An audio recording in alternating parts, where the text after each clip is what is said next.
अलहम्द सुनाए अलाई जो मालिक हर हर दा उसदा नाम चिताण वाला हर मैदान हर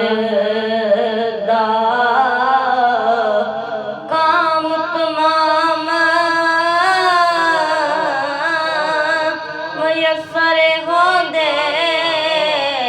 नाम औंदा चित दरिया रहमो सुके सावे करदा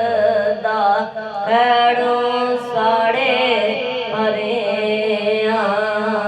कुदरत थी जिस बाग बढ़ाए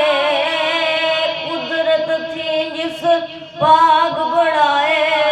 जग संसार तुमामे रंग बिरंगी बूटे लाए कुछ हासे कुछ आमे एक ना दे फल मिठे कीते पातियों ना दे ओड़े एक ना दे फुलकारियां लफे फलां दे थोड़े वाह करीम उम्मत दा वाली मेर शफाअत करदा जिब्राइल जहेज सजा कर नबियां दा सर करदा ओ महबूब हबीब बना आमी रोज अशर दा आप यतीम यतीमा ताई हाथ सिरे ते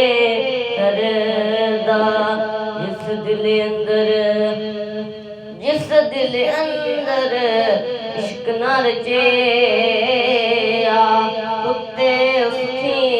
चंगे हावन दे दर राखी कर दे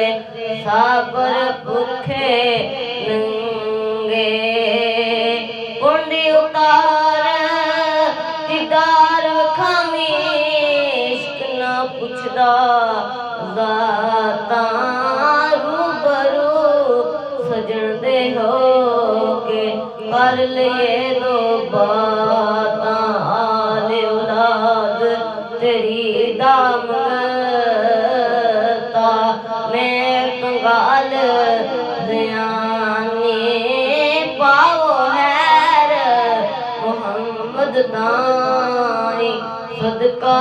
शाह जिलानी कलम रबानी अथवली दे लिखे जो मन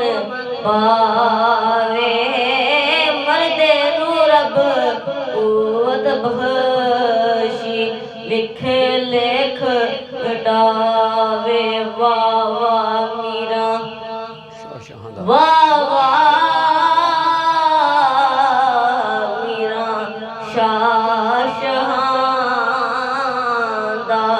सैयद तोए जहानी गौसल आज़म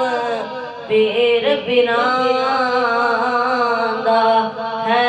महबूब रबानी नानक दादक पल्लो चा सुचा नसब नबियां नालों घट न रेया हर सिफतों हर वसबों पीर मेरे दी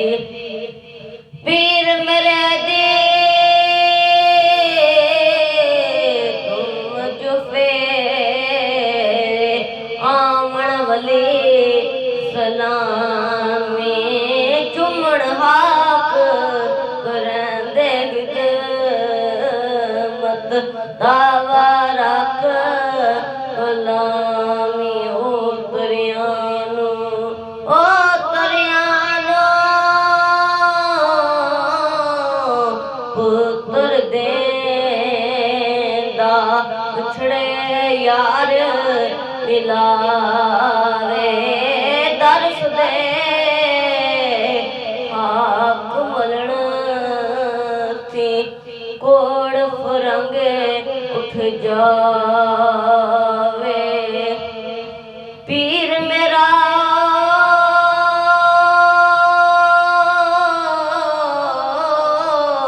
दमड़ी वाला पीरा शाह कलंदर हर मुश्किल विच मदद करदा तू जहां